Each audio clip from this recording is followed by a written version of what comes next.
Man, you guys are something else, man. Riled up on a Friday night. I don't know why I have to bench people before I even get to the venue.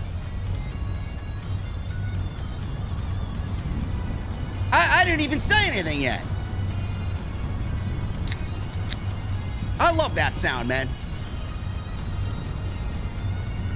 The sounds of a freshly opened cold beverage. Always great. SmackDown. Speaking of great, man, SmackDown was awesome tonight. We got some storytelling on SmackDown tonight, man. It's some damn good storytelling. We got Roman and Cody finally in the ring together. Finally felt like a WrestleMania main event. Got a little problem, though. Too much Dusty. Yeah, we'll talk about that. Also, Santos Escobar and his friendship with Rey Mysterio, man. I'm loving it. Dominic. I'm loving it. We got plans for Gunther and the Intercontinental Championship. We got cracks in the bloodline continuing to form because of Sami Zayn. And Bray Wyatt and Bobby Lashley. Oh, if I could resurrect the hashtag Get Off My TV, Bray Wyatt would be on there, no doubt about it. Ladies and gentlemen, we're going to the OTS venue. We are just a couple of weeks away from my mother's basement. I can't wait. I can't wait, man. But until then, we're in the venue, and I got one question for you. What the fuck are you guys drinking? I'll see you over there.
Why has Triple H been so successful? Why is Triple H running WWE better than Vince McMahon and Bruce Pritchard on Monday and Friday night? Long-term booking.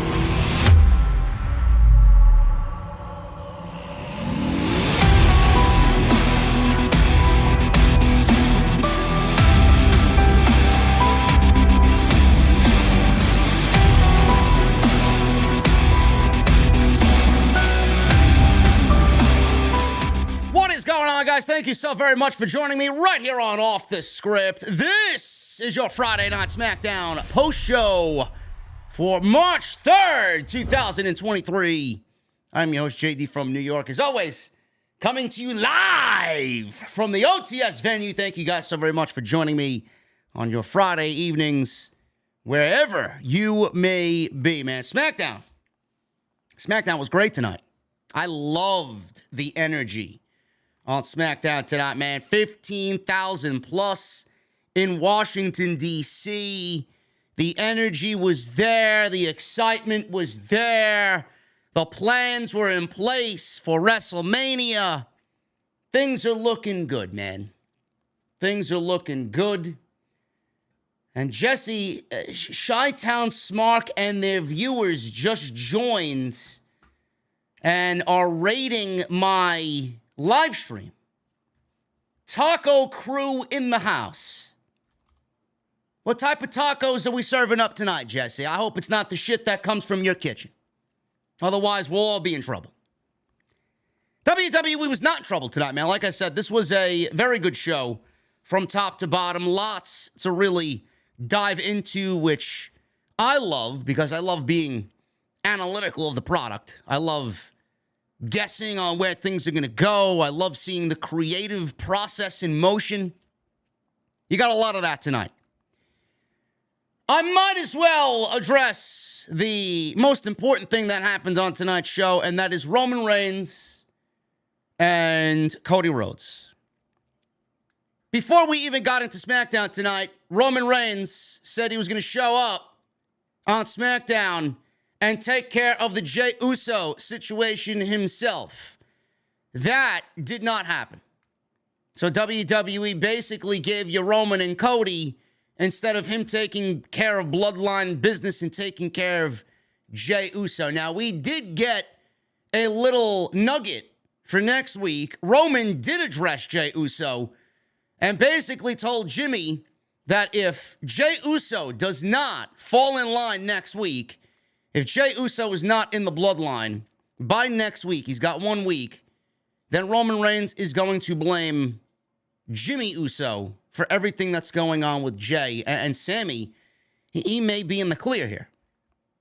So that is what we got as far as the bloodline situation. Sammy and Solo were the main event tonight. Solo, you guys knew Solo wasn't losing that match. He hasn't been pinned yet. So that is something that a lot of people are really taking notice of more and more as Solo wrestles. Sammy was not winning that match tonight, no matter how over Sammy is. And they protected Sammy in the closing parts of that match. And we'll get into that a little bit later. But it was all about Roman and Cody Rhodes tonight. You guys know how I feel about Cody. I think Cody Rhodes is the guy when it is time. Roman dropping the belt to Cody is the right situation. I don't know if that situation is at WrestleMania.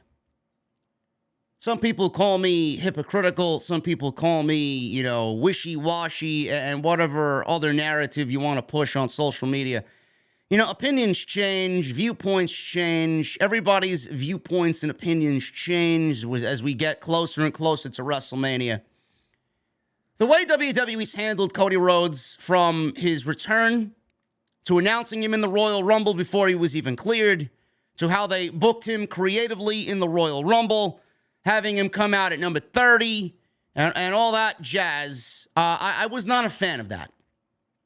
We were in the middle of the Sami Zayn Roman Reigns storyline, and Cody Rhodes seemingly felt like an afterthought, and I wasn't sure if WWE was going to be able to overcome the popularity of Cody Rhodes. We don't have to worry about that anymore. I don't know why that's still a narrative that I see floating around on social media. Cody Rhodes got a major main event reaction tonight in Washington, D.C., and rightfully so. And Sami Zayn's reaction, the crowd reaction for Sami Zayn, was nowhere near Cody Rhodes tonight. So I don't know why that's a narrative continuing to be pushed in the community. I think people just genuinely want to push what they want to push because they so desperately want it changed because they're not fans of Cody Rhodes. You can sit there and not be a fan of Cody Rhodes, but don't take anything away from the fact that Cody Rhodes is the guy. If it's the time to take the belts off Roman, that Cody Rhodes is the guy. Now, the only reason why he wouldn't be the guy is for all the reasons that I mentioned. The way that he's been handled. Sami Zayn doesn't really have a stake in this anymore. He's not a problem. WWE doesn't have to worry about fans sabotaging the show because of Sami Zayn's popularity and him being chosen by the fans over Cody Rhodes. We don't have to worry about that anymore. The only thing that WWE has to worry about right now is making sure that there is a situation where they have Roman and Cody going into WrestleMania where there is enough time for this story to develop. That was my one concern. Two concerns, the fans. The fans aren't the issue anymore. My other concern was, is 6 weeks enough time to tell a story between Roman Reigns and Cody Rhodes to guarantee everybody feeling okay to warrant taking the title off of Roman Reigns at WrestleMania? I'm not telling you that Cody is not the guy. I don't think Cody Rhodes is the guy at WrestleMania. I don't. I'm going to give you guys a hot take. And this may not be so hot of a take because I genuinely feel like people are on the same page as I am. I don't think that the fans want to see Roman Reigns lose the championship. I'm not getting a sense of Roman Reigns needing to lose that championship. I don't. Plus, you got everybody pushing the 1,000-day narrative and the fact that Roman Reigns is nearing a historical title reign here with 1,000 days. It's a nice round number. I don't see any reason to take the championship off of Roman Reigns. Maybe the WWE Championship after WrestleMania moves over to Monday Night Raw and they separate it via a draft somehow. But Roman Reigns losing the championships via pinfall, I don't think people are ready for that. I don't think people want this to end. It certainly doesn't feel like it needs to end. Genuinely ask yourself that question. Does WWE present Roman Reigns in a manner where you want to see him lose the championships? Is Roman Reigns boring to you? Some people may answer yes. The majority of the people will answer that no. It's amazing. You want to know what I noticed tonight? Roman Reigns is nearing 1,000 days as Universal Champion. Gunther is about to hit 300 days, or I think they mentioned that he hit 300 days as Intercontinental Champion. Isn't it a beautiful thing when champions actually hold their championships for a decent amount of time, a long reign via the Intercontinental title and Gunther, and then a long reign via the championships that Roman Reigns has? It's a beautiful thing when you have reigns actually going on with two major championships, the two biggest championships in the sport. The Intercontinental title and then the World Championships in WWE. Everybody wants to brag about Charlotte Flair, 14 championships. I don't remember one reign being memorable in any of those. Do you know what people are going to remember when Roman Reigns ends his reign? Shit, he held the title for 1,000 days. Shit, Gunther came within days of breaking the Honky Tonk Man's all-time Intercontinental Championship record. They're going to remember what happened in these reigns because of what these men put into those championship reigns. I don't feel the need to take the championship off of Roman Reigns yet. It's not boring. He continues to do the best work of his career. The Bloodline's the hottest stable in all of the industry right now. There's no reason why the Bloodline needs to end. I don't want it to end. If it does end, where does WWE go storyline-wise? The next best thing that they got is Judgment Day and Rey Mysterio. There really isn't a major selling point or a hook to WWE's programming if the Bloodline just ceases to exist and Roman Reigns goes away for months at a time. I don't think I'm ready for it. Maybe he gets to 1,000 days. Maybe Cody Rhodes and Roman Reigns is built over the summer, and we get it at SummerSlam instead of WrestleMania. But I don't think people are really clamoring to see Cody Rhodes win the World Championships at WrestleMania like they were before he went out with injury. That got shifted to Sami Zayn. Everybody wanted Sami to beat Roman. That wasn't really in the cards. That was never going to happen. I don't know why people thought that was going to happen. 2 months before WrestleMania, Roman Reigns dropping the championships on this historic title reign. Vince McMahon would have had a fucking heart attack backstage if that was the creative direction that Triple H wanted to go in. I just don't see it. I don't see it. There's no reason for it to end. No matter how good Cody Rhodes is, no matter what the story is, no matter what the narrative is, he's got to finish the story. Finally, they were in the ring tonight. And they had a tremendous face-to-face. Tremendous. I loved the segment. I loved the energy. I loved Roman kind of really just getting under the skin of Cody Rhodes, doubling down on what Paul Heyman said about Dusty and what Dusty said about Roman before Roman really hit it big in the WWE. I loved Cody's attitude, especially in the beginning portions of his promo. He talked about everybody kind of labeling him as not really the guy, right? It's exactly what I needed to hear from Cody Rhodes. I wish he would have elaborated on that a little bit more. I wish he would have really dove into why he left WWE, why he asked for his release, why he went to go do the indies, and why he started AEW, and how they didn't believe in him, and they always manufactured somebody like Roman Reigns, and he ended up failing because John Cena was always looked at as the face of the company, even when Roman Reigns was being pushed down our throats. He needs to elaborate on that. We really need to take that and throw it into the pot of this story. Everything about this was great. I'm not sitting here telling you that I didn't like it. I'm not sitting here telling you that it didn't do the trick. The energy was there. The vibe was there. Cody was great. Roman was great. The promos were great. Roman's attitude was great. Cody's intensity was great. It finally felt like a WrestleMania main event. Finally. 4 weeks to go. Finally. The Royal Rumble happened in January. Finally, we got the WrestleMania main event being built. But a lot of people on social media think that when I have a criticism, I hate it. I automatically hate it. It's like I can't have a fucking criticism on social media anymore. Say one bad thing about it, people are losing their fucking minds. I don't believe you didn't like it. You watched the wrong promo. I don't know what promo you watched. People are telling me it's Dusty's son versus Dusty's creation. What did I tell you from day one?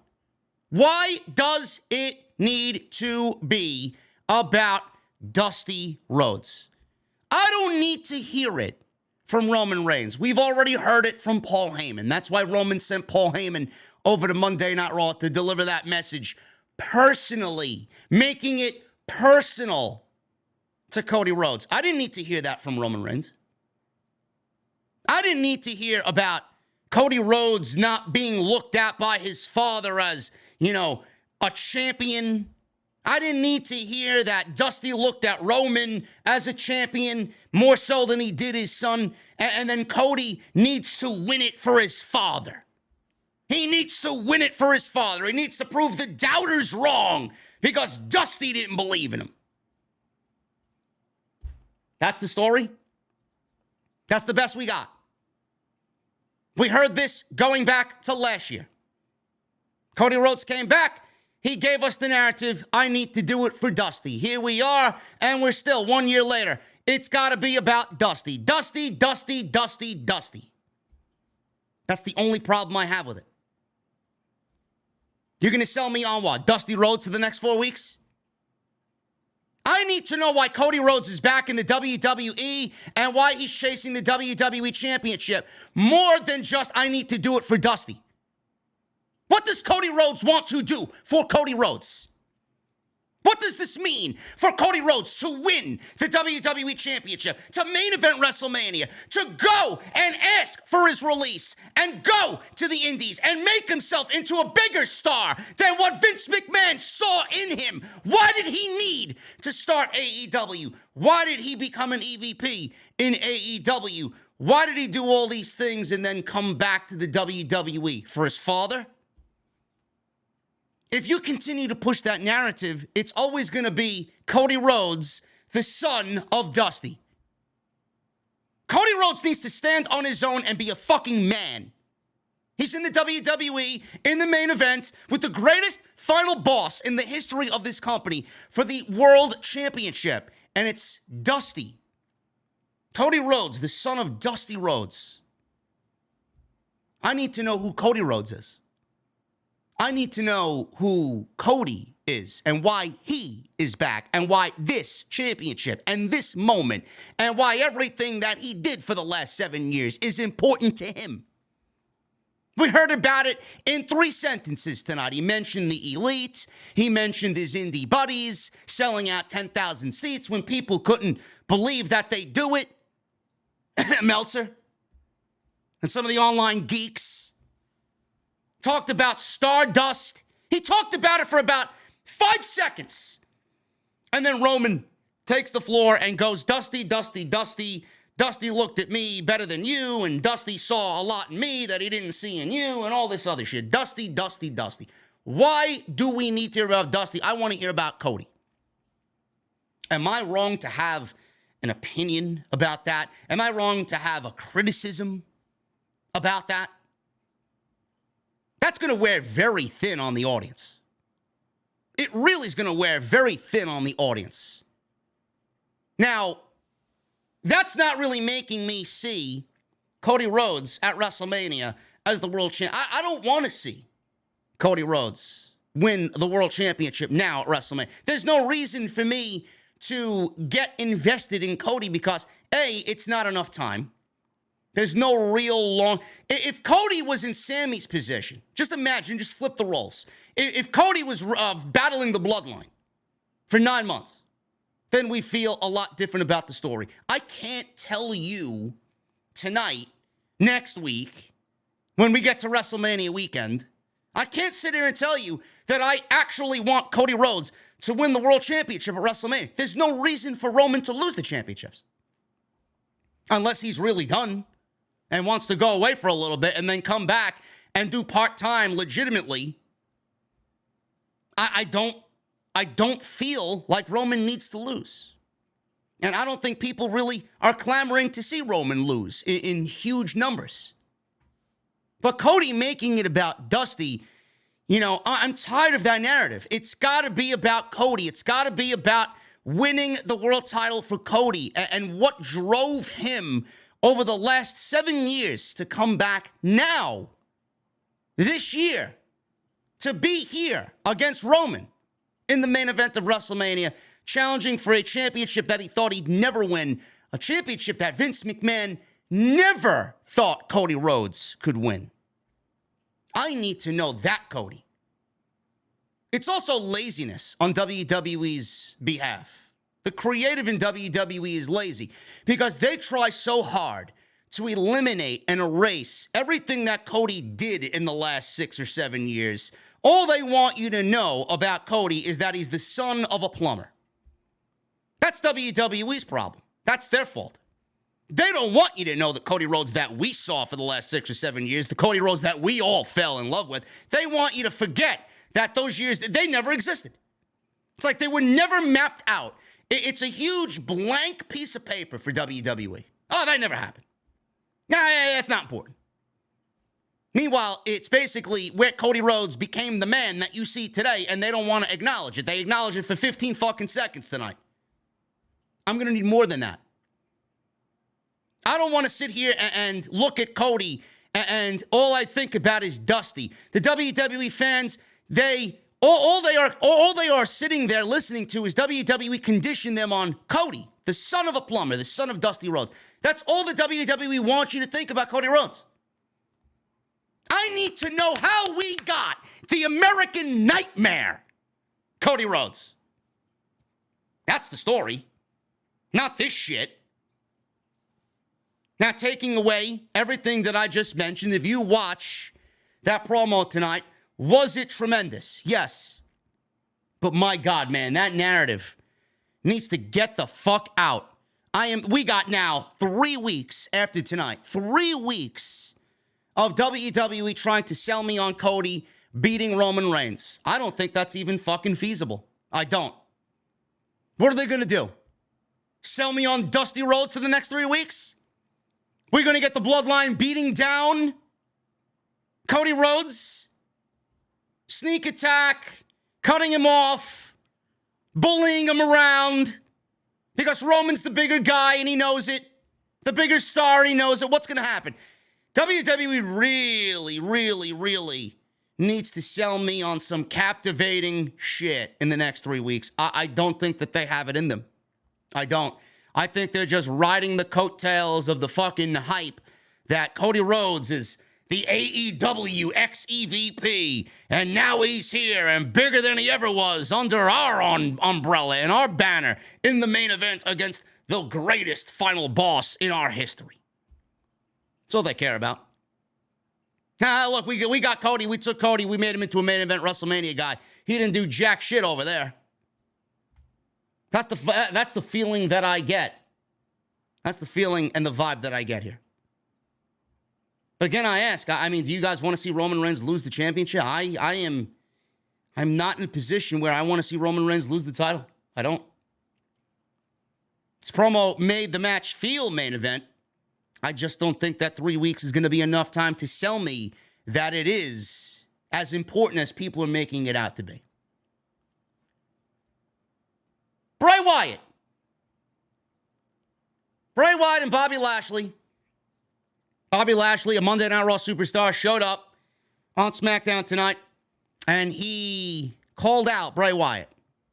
I'm like, okay, I did not expect that to happen, but here we are. Bray Wyatt, Muscle Man Wyatt, Muscle Man Dance, Bray Wyatt, Bobby Lashley. I was intrigued about where this could go. I thought we were going to get some sort of explanation. I'm like, okay, Bobby Lashley's out there, and Bray Wyatt, I hope to God that he comes out here and we get some sort of humanized Bray Wyatt, explaining why he said what he said. Why is he focusing on and why is he targeting Bobby Lashley? All we got tonight was Uncle Howdy, who, by the way, laughed, and the laugh was, and I called it out immediately, the laugh of Uncle Howdy tonight as he was beating down on Bobby Lashley. Man, if that wasn't Bo Dallas, I don't know who the fuck is under that mask. That was a very, very, very familiar laugh and voice tonight on Uncle Howdy. Sound like Bo Dallas to me. Are we ever going to get the reveal of Uncle Howdy, or is he just going to be somebody that dwells under the mask for his entire run? I don't know. Uncle Howdy shows up, and he beats down Bobby Lashley. Bobby Lashley choke slams him. Uncle Howdy retreats to the corner. He's trying to get up, and Bobby Lashley's about to spear Uncle Howdy. The lights go out in the same sound effect as they did with The Fiend. The lights come back on, and Uncle Howdy has disappeared. And that's the way the segment goes off the air, and we got the Bray Wyatt Moth transition, ending the scene, and we go right to Roman Reigns. I saw something floating around on social media about people trying to piece together clues and come up with explanations on why Bray Wyatt is targeting Bobby Lashley, why Bray Wyatt targeted first Bobby Lashley and Brock Lesnar. Now it's just Brock Lesnar, or Bobby Lashley, rather, as Brock Lesnar is wrestling Omos at WrestleMania. So Brock Lesnar is not even a part of the situation anymore. Now he's just focusing on Bobby Lashley. Fans are speculating on social media that Bray Wyatt is targeting Bobby Lashley, and the whole Muscle Man Dance skit that we saw on Monday night plays into the fact that Bray Wyatt wants to expose Bobby Lashley and guys like Bobby Lashley. That's why he also called out Brock Lesnar. But Brock Lesnar in this situation proved to be the smartest man in the industry because he knows wrestling Bray Wyatt would be a fucking complete failure. He's the smartest man I've ever seen. He got out of this shit and said, fuck that. I don't want to wrestle this guy. Nixed the entire idea. So now we're stuck with Bobby Lashley. People speculating that the Muscle Man Dance is Bray Wyatt focusing on and trying to expose Bobby Lashley and guys that look like Bobby Lashley, because guys that look like Bobby Lashley are the fetish of Vince McMahon. That's basically what the image of the company is while Vince McMahon is in charge. Those are the types of guys that Vince McMahon loves to push and loves to be, pushing on his television show. Those are the types of guys he wants in front of the large audiences. Guys that look like Bobby Lashley. I'm hearing this from social media accounts that have fucking 1,000 followers making videos on this shit. And I'm sitting here watching this promo tonight by Bobby Lashley and then the attack by Uncle Howdy. And I'm asking myself, why didn't we get some sort of explanation for Bray Wyatt and Bobby Lashley? We got another week of absolutely nothing happening. Yet you want me to be invested in what they're doing going into WrestleMania. Now we are going into Monday Night Raw. I'm sure we'll get some other skit that gives us zero fucking information on why these two are feuding. And people are just sitting around waiting for something to happen. People are still telling me, give it time, give it time, give it time. We've been doing this shit since October. Why do we need to continue to give it time? If the story is about Bobby Lashley or guys that look like Bobby Lashley being handpicked by Vince McMahon and the WWE and guys like Wyatt being shunned because they are getting called fat and their body image isn't what Vince McMahon tends to go for, why aren't we getting that explanation on TV? That's what I want to know. Why do I have to have some fucking pimply-faced geek on social media come up with a better explanation or a explanation, period, about why this is happening, but I don't hear nothing from Bobby Lashley. I don't hear nothing from Bray Wyatt. I get nothing from watching Raw and SmackDown. 3 weeks before WrestleMania, and I got to decode shit on my own to figure out what the fucking storyline is. Meanwhile, I got people on social media doing WWE's job for them. Yet you want me to be in... If I have to go through hoops and jump through rings of fire to find out what the fucking storyline is here and guess riddles and fucking count how many puppets there are and decode QR codes and all this other shit, how much interest are you going to have at the end of the day in finding out the reason why this match is happening? Bray deserves better. I don't want to make it sound like I hate Bray Wyatt. I don't. I praised the guy for fucking years, and I defended him to the fucking death when Vince McMahon fired him. Here's a second hot take for you. You want to clip this one? Put it on social media. I want to see fucking people get their panties in a bunch and cry fucking tears. Please, have a cup ready, man. I love drinking the tears of people that just don't get it, that don't have a fucking clue. Here's another hot take for you.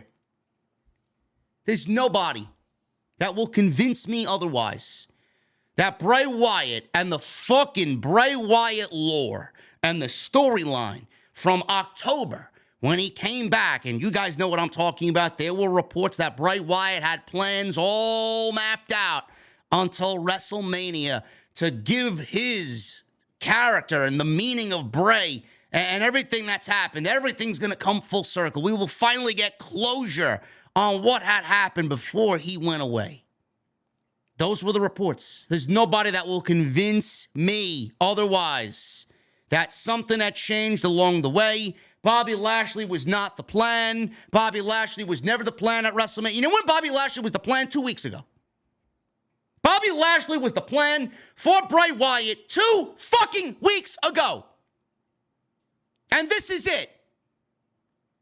Brock Lesnar and Omos. I said for 2 weeks, soon as that fucking tease happened on Raw, I said, this is not a Triple H match. There's no way Triple H, in his wildest imaginations, would come up with something so fucking terrible like that to put on WrestleMania. Triple H did not have a fucking thing to do with that match. That is not a Triple H match. I said it word for word. There's no fucking reason for me to believe that Triple H had any part of that. Look at his fucking last 10 years, 11 years in NXT before 2.0. That's not something Triple H would do. That's the best you got with Brock Lesnar, Omos, at WrestleMania? Shit. Absolute dog shit. No way Triple H booked that match. What did I tell you? What did I tell you? That's a Vince McMahon match. No doubt about it. Vince McMahon booked that match. What was the report that came out, huh? I'm waiting for the apologies that I'm never going to get. What was the report that came out from multiple fucking people? Sapp didn't even want to fucking put it in word for word because he knows it's right too. He said, yeah, we heard rumblings about people thinking that it was the case. Yeah, bullshit.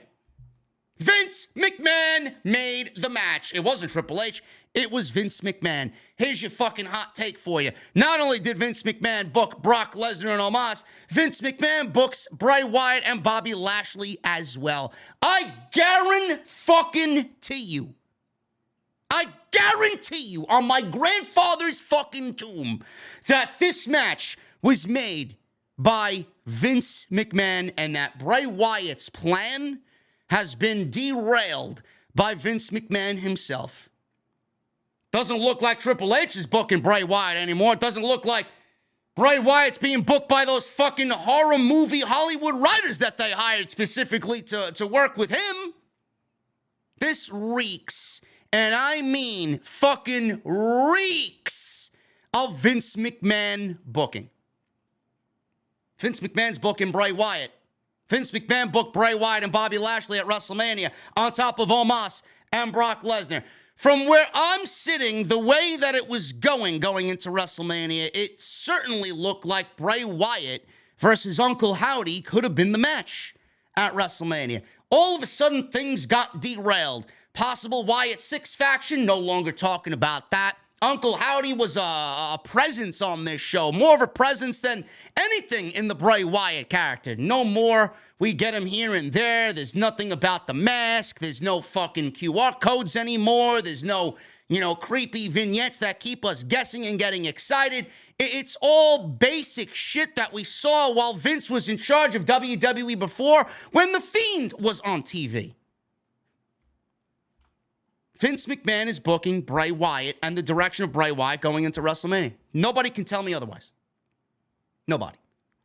It looked like Bray and Uncle Howdy was the match going into WrestleMania. Now we got Bray and Bobby Lashley. On what fucking planet does that make any sense? 3 weeks before WrestleMania, you're going to believe that match was the plan? That match was the plan 2 weeks ago. Why? Because Vince derailed plans for WrestleMania because he wants more of an involvement at WrestleMania in Hollywood. I don't know why Bray hasn't been on fucking... We got Bray in the Funhouse. We got Bray dressing up as a fucking muscle man. We got Bray doing everything else but what he was doing when he came back to television. Remember when Bray Wyatt was on television giving us humanized promos in the early stages of this run? Where is that Bray Wyatt? That's the Bray Wyatt that I miss. That's the Bray Wyatt that I want.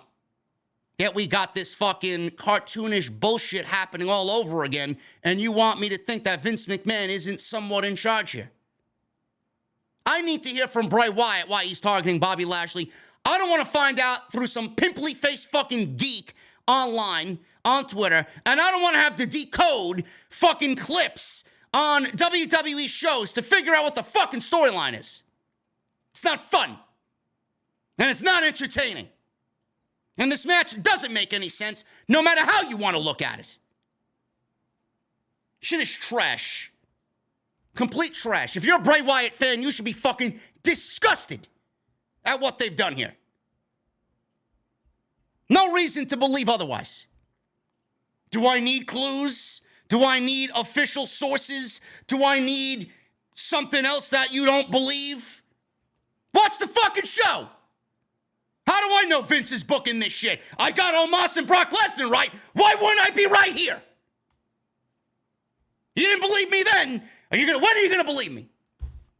When are you going to believe me? I don't say shit on this show for the sake of saying shit. There's a reason why I say what I say, because 9 out of 10 times, I'm correct. Bullshit. Everything sucks. In regards to this storyline, nothing makes sense. And I'm sticking with that. It will be one of the worst WrestleMania matches in history.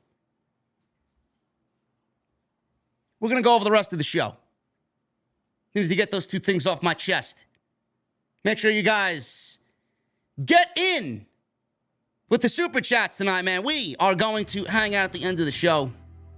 You guys know the deal. Get them on in. Hang out with our cold beverages.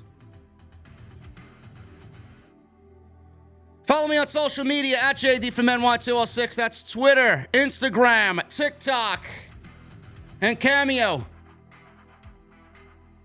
Completed some birthday cameos this week, man. Thank you guys for hitting me up on Cameo. Awesome. Make sure you guys hit that subscribe button. We are 800 away from 143,000. We just hit 142 this week. This week, literally a couple of days ago.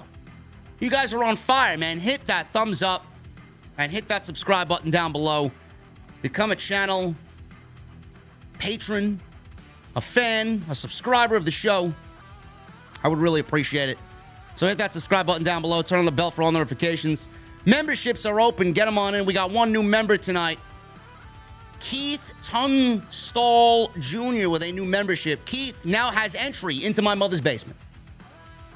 Not only does he get a sneak peek of my mother's basement, which is already in the community section on my channel. You guys get a sneak peek of what it's looking like so far. But you guys will all be invited to the debut night of my mother's basement. It's going to be the most beautiful fucking set design you've ever seen, man. I cannot wait. Awesome. That's coming soon, literally. I'm hearing within a couple of weeks, we'll have my mother's basement up and running. Go check out all the other content that you might have missed. Tons of it, man. YouTube shorts are up there. We got live streams from Monday and Wednesday. Normally, I go live on Thursday with your midweek break in the news. We didn't do anything on Thursday because I was lazy. And I played Destiny 2 Lightfall all day. It happens. New game comes out that I'm invested in. And I'm going to grind on it. So what we're doing, it's going to be a busy weekend, man. We're live tonight. Tomorrow, we will be live at 8 p.m. with OTS. So make sure you guys join in. It will be members only tomorrow night. Why on Saturday? Because Sunday night, Jesse and I will be live after AEW Revolution.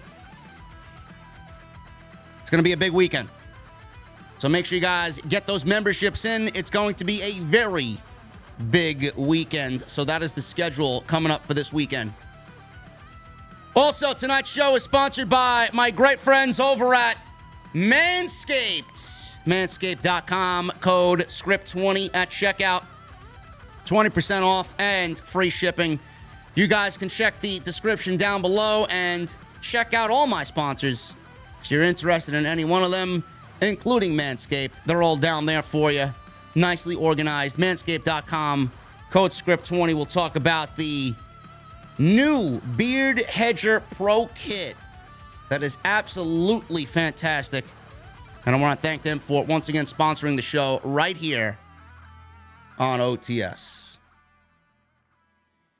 I'm excited for Revolution this Sunday, man. Should be a good show. I think they legitimately announced Jungle Boy versus Christian Cage in a Buried Alive match on Sunday night. That's going to be a spectacle in itself.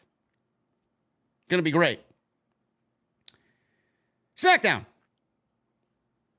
Cody and Roman. Roman comes out. Entrance lasted about 8 minutes. It's just excellent.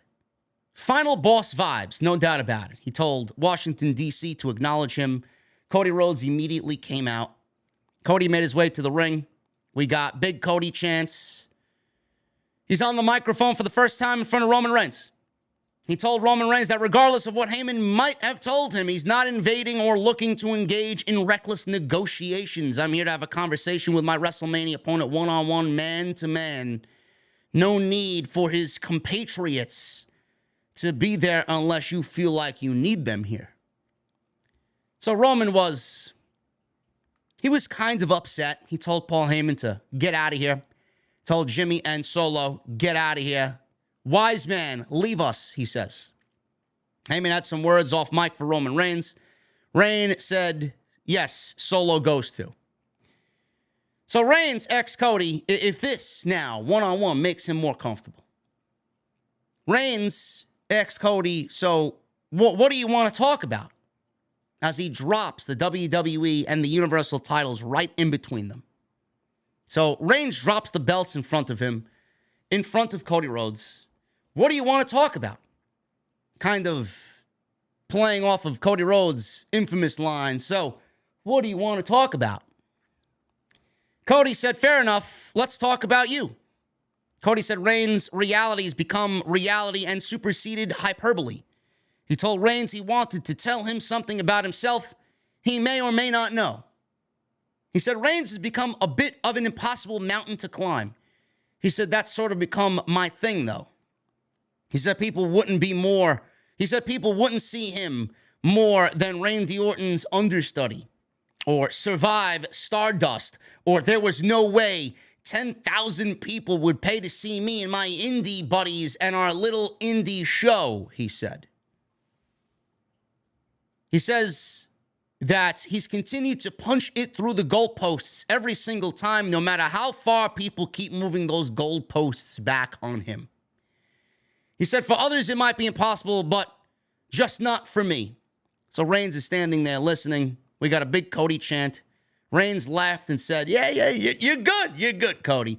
That was good. It's like you were rehearsing all that you just told to me all week. That was flawless. Reigns is a dick, and I love it. He leaned over and pointed at one of the belts and asked Cody, did you win that one? Did you ever win that one? Or maybe this one. Have you ever won that one? Have you ever competed in the main event of WrestleMania before? So he's kind of throwing all of his accolades without really, saying anything about himself in Cody's face. So he then says, because I'm pretty sure I've done all that. Then he gets kind of cocky about himself. He says he was groomed for this since he was a little boy, not only by his own father, but your father as well. So Cody looked like he was getting upset. Reigns told him, relax. Not going to say anything bad about your father. I'm not going to, disrespect him or degrade him. We spent a lot of time together. He said, Dusty. There's Dusty. So we go from talking about what really needs to be talked about right back to Dusty, which I didn't really get. Because Paul Heyman said all this to Cody Rhodes several weeks ago. Yet we're getting Roman Reigns just kind of reiterating all this again. He said Dusty was the first person to put confidence in him. He imitated Dusty, telling him that he has its and you couldn't get rid of it if you wanted to. He says they talked about everything, including a lot of what was going on in his life. He said Dusty told him about being the face of the company and main eventing. Do you want to know what he used to say about you, Cody? He said he never said anything about you. He said nothing about you. He never said anything about you ever. It was almost as if you didn't exist. He says he misses him and wishes he was still around, and he knows Cody feels the same way. He picked up both the Universal and WWE titles, put them on his shoulder, and told Cody that if there was anything Dusty didn't teach him, I will teach you at WrestleMania. Cody said, oh my God, I'm not even playing on the same field. This is not chess.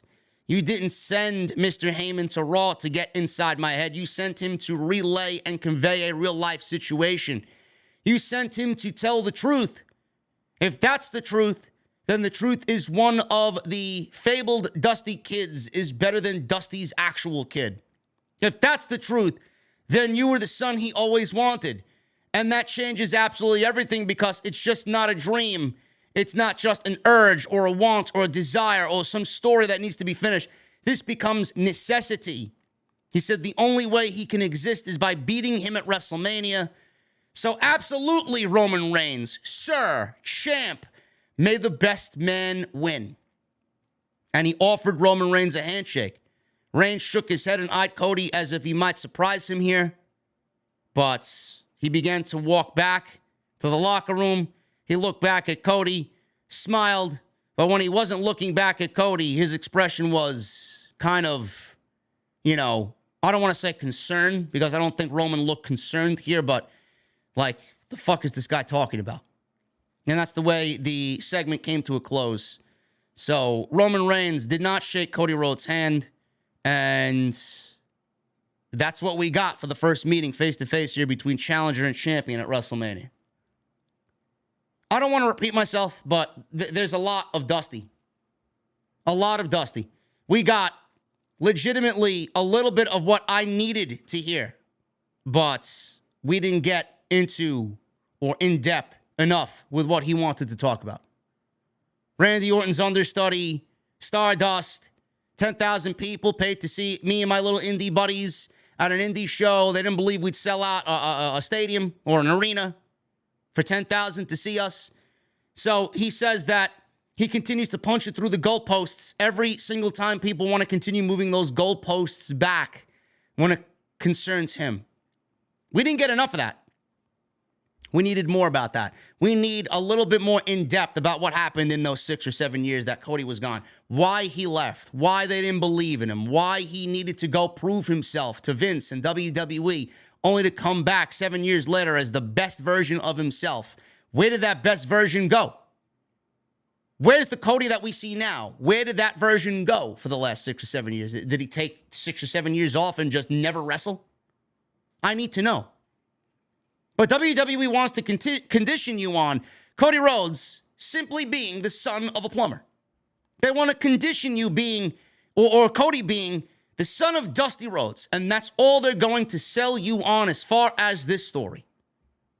Paul Heyman said everything that Roman Reigns said here several weeks ago. Yet we got Roman reiterating the same thing.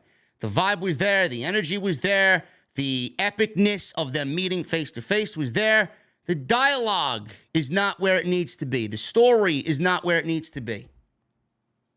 It needs to be more than Cody winning it for Dusty or Cody winning it because he looked at Roman more of a son than he did his own son. It needs to be more than the son of Dusty Rhodes versus the, Dusty's creation narrative that I see floating around on social media. First of all, Roman Reigns is a Vince McMahon creation. Nothing happens without Vince McMahon. So Dusty creating Roman Reigns is a bullshit narrative to make sure you guys are tucked in tight and sleep well at night. I get it. You need to hang on to something at the end of your nights, knowing that you're right, feeling that you're right.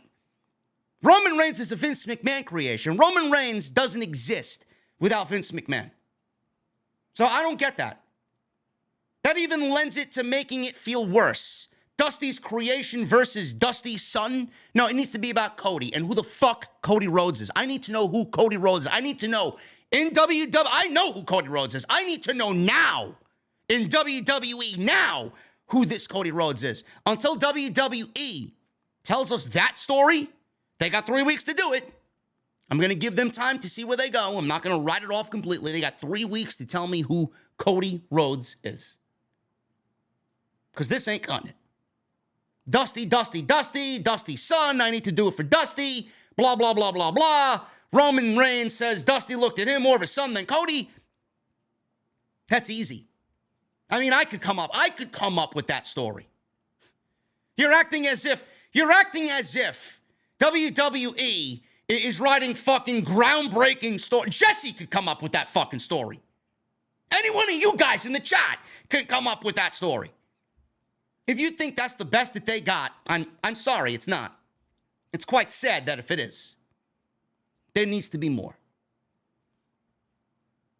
I'm not going to change my stance on that. You could be upset at, don't listen to me. I don't give a fuck.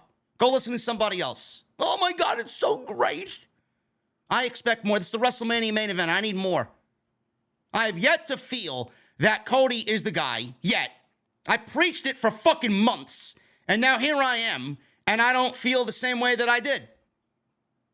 They haven't made me a believer in Cody Rhodes yet. I'm right now sitting here telling you that I think Roman Reigns should retain the championships at WrestleMania. Does Cody Rhodes, answer yourself this question, does Cody Rhodes and his story do enough for you compared to what you saw with Sami Zayn? If the answer is no, then WWE is not doing enough. And there isn't enough time to sell you on that going into WrestleMania. WWE hasn't done enough to tell you the story of Cody Rhodes for you to believe in Cody Rhodes. If Sami Zayn is still the one people look at to wrestle Roman Reigns and be the guy to beat Roman Reigns, if you have any inkling or any feeling in regards to that, swaying towards Sami over Cody, then WWE is not doing enough. And I can tell you point blank period that they're not doing enough.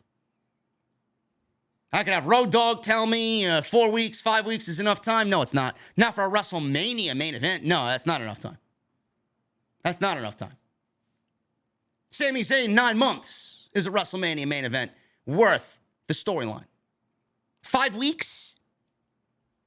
5 weeks to me doesn't sound like the type of guy I want to see beat Roman Reigns right before he hits 1,000 days as Universal Champion. I'm sorry. Not enough time. If Cody took 9 months like Sami Zayn did 9 months, and he was the one to take down Roman Reigns, I'd feel a little bit more confident in Cody Rhodes being the guy.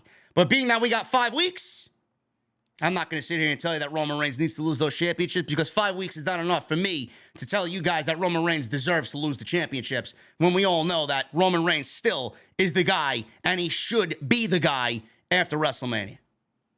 We need more. Moving on. Rhea Ripley. She's out there with Dominic Mysterio against Liv Morgan. This was not a bad match. Nice, fun, little 8-minute match that these two ladies had here.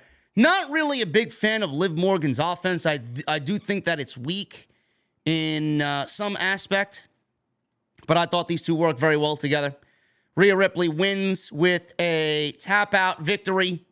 Morgan hit a dropkick out of the gate. Got the early advantage. Rhea Ripley briefly took over. Morgan fired back with a middle rope dropkick. Morgan then went for a suicide dive. She looked like she botched the shit out of it. I don't know what had happened there. Morgan was running the ropes. Rhea Ripley was on the outside. She ran the ropes. And then all of a sudden when she got to the ropes, she kind of stopped and then dove through the ropes, literally killing her momentum. And she got caught on the ropes and her feet kind of touched the ropes. And Rhea Ripley took advantage of that, knocked her out of midair. Rhea Ripley then cut a promo on Charlotte Flair as we cut to commercial break. So no Charlotte Flair, Rhea Ripley build. So it is now March 3rd. Next week, we're going into SmackDown. It'll be March 10th. So that leaves us, less than a month. 3 weeks till WrestleMania. And no Charlotte, Rhea Ripley face-to-face or, words being exchanged face-to-face. 3 weeks before WrestleMania. Yeah, you want me to sit there and think that that match deserves to main event WrestleMania on night one? No. It does not, and nor should it. Main event night one. So Rhea Ripley talks some shit to Charlotte Flair on the microphone. They go to commercial break. We come back. Ripley is still in control. Morgan avoided a back suplex, caught Ripley with a Hurricane Rana. Then she goes to the second rope. Code breaker off the second rope. She got a near fall. Looked good. The code breaker off the second rope looked really good. Ripley was in trouble. Morgan went for Oblivion. Ripley countered Morgan's finishing move. Morgan fought back with an enziguri. Morgan leapt off the top rope. Ripley caught her in a powerbomb, then hit Riptide, locked on the inverted cloverleaf, and Liv Morgan taps out as Rhea Ripley wins, as she should. No reason why Rhea Ripley will be losing on the road to WrestleMania. And Rhea Ripley wins over Liv Morgan. Really nothing else to say about it, but we didn't get any Charlotte Rhea Ripley face-to-face. Liv Morgan doesn't seem to have a role right now. She is taking a back seat, keeping the bench warm on the women's roster. And Rhea Ripley, man, there is absolutely no doubt about it that Rhea Ripley should be the one to win the SmackDown Women's Championship and take the title to SmackDown after WrestleMania. And that is exactly what needs to be done. There's no way that Charlotte Flair is winning that match, nor should she win that match. This match is destined for Rhea Ripley to win the championship, and that is what needs to happen. If there is any other outcome to that match, there is no hope for this company and no hope for somebody like Rhea Ripley. And no, it's not a main event match. I will continue to utter that on the hill that I'm standing on because this match does not deserve to be the main event of WrestleMania. And I don't give a shit who won the Royal Rumble. Just go watch Sunday's podcast. I gave you every fucking reason why a Royal Rumble winner won the Royal Rumble. It didn't main event WrestleMania. Santos Escobar. Speaking about Judgment Day, Santos approached Dominic and Rhea Ripley after their match backstage, which I thought this was great. Dominic asked if they have a problem. I don't know. Do you want to have a problem with Santos Escobar? It doesn't look like the type of guy you want to have a problem with. Seems like Escobar will get you whacked one way or another. Escobar said, Ray should have smacked you last week, but he understands why he couldn't. But guess what? I can. He said Adam Pearce agrees with him. He told Dominic if he's half the man he says he is, he'll meet him in the ring tonight. And then as he walks away, he blows Rhea Ripley a kiss. Man, Rhea Ripley's a hot commodity, man. Dominic wants Rhea Ripley. Santos Escobar's throwing kisses at Rhea Ripley. Buddy Matthews is on social media threatening people about who's the real Poppy here to Rhea Ripley, right? I don't know, man. Rhea Ripley's a hot commodity nowadays. I can see why. The Bloodline. They were backstage, and I'll get to talk about that Santos thing that I love so much when we talk about the Santos and Dominic match a little bit later. Bloodline. Heyman was saying something to Jimmy about Dusty Rhodes backstage. Reigns interrupted and asked Jimmy if he's talked to Jey Uso. Jimmy was kind of twitching in his seat. He was kind of shifting, a little nervously in his seat, sitting next to Roman Reigns. He says, yeah, I did. I did speak to Jey. Reigns asks, well, what'd he say? Jimmy says, well, he's a hothead, Us. He just needs some time. He just needs some more time. Reigns then asked, how much time? How much more time does he need? Jimmy says he's doing better today than yesterday and then the day before that, but he just needs some time. Reigns says, listen, I'm running out of patience. Jimmy then says, all right, I'll go tell him. Reigns said, not you. I'm running out of patience with you. Jimmy looked up at Reigns and thought for a second, okay, I'll go let him know that you are running out of patience with me. So Roman Reigns is getting really, really agitated about Jey Uso not falling in line, and now he's looking to blame everybody else. And Sami Zayn is becoming the guy that is being proven correct. The Bloodline is kind of showing its cracks in the armor. They are kind of collapsing from within here. And Roman Reigns' anger, Sami knows about Roman Reigns' anger. Now, everything that Sami Zayn said is basically being played out right in front of them with Roman Reigns. Jimmy Uso is going to be blamed if Jey Uso is not back in the Bloodline at all next week. Santos Escobar versus Dominic Mysterio. Rhea Ripley is out there with Dominic. I thought this was great. I thought Dominic wrestled a very good match here with Santos Escobar. I mean, you could put anybody in there with Santos Escobar, and he would make them look great. I love Santos. I think he's incredible. So, Escobar did not come out with Legado. No sign of Cruz del Toro. No sign of Joaquin Wilde. No sign of Zelina Vega. I don't know what's going on there. It's going to get people talking if they're not presented on TV together. But this could be something that gets Santos to the next level. I hope that Legado is with him. I hope they didn't cancel any plans. I hope they didn't put them on the back burner for any reason. But Samantha Irving did say Santos Escobar was a part of Legado del Fantasma. So I'm just going to let it play out and see what happens. But none of the Legado faction was out there with Santos Escobar. Throw it in Dominic's face about, hey, look at your father. Look at the legacy of your father. Look at what he did for me and, how I'm influenced by your father. So they're using Santos here to throw some sort of, respect towards Rey Mysterio and show Dominic that why are you disrespecting your father? Look at the great things that your father has done here.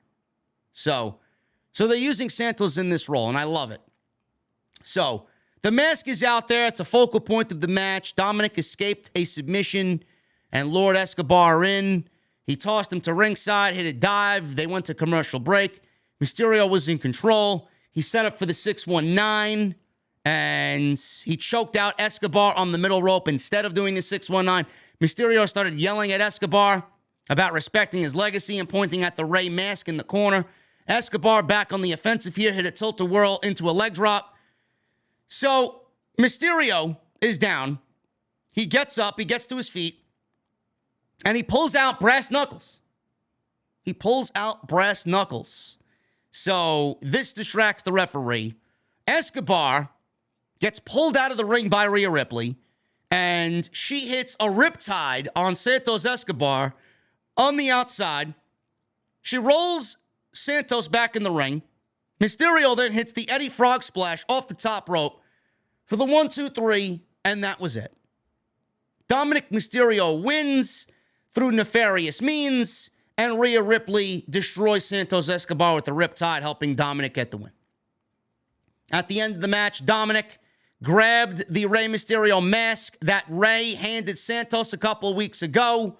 He tore it apart, and they were walking up the aisleway, ripping the mask apart. And Rey Mysterio's music plays, came out, confronted Dominic, demanded the mask. Dominic told him to hit him, give him the mask back. Rey said, I'm not going to hit you, Dom. I just want the mask. I just want the mask. Dominic threw the mask on the floor, turned and left. Rey went to go pick it up. Dominic punched Rey Mysterio in the face, gave him a cheap shot, and knocked him out on the floor. And that's the way the segment came to a close. I don't know. I don't know, man.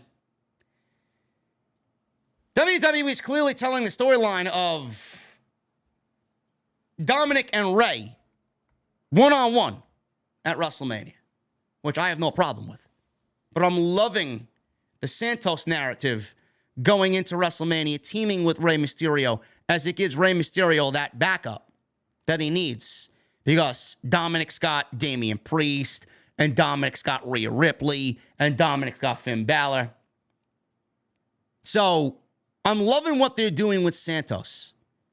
Because Santos is somebody that is so good. And I love that he got called up, and I've been waiting for him to get called up and be featured in something substantial on this show for a very long time.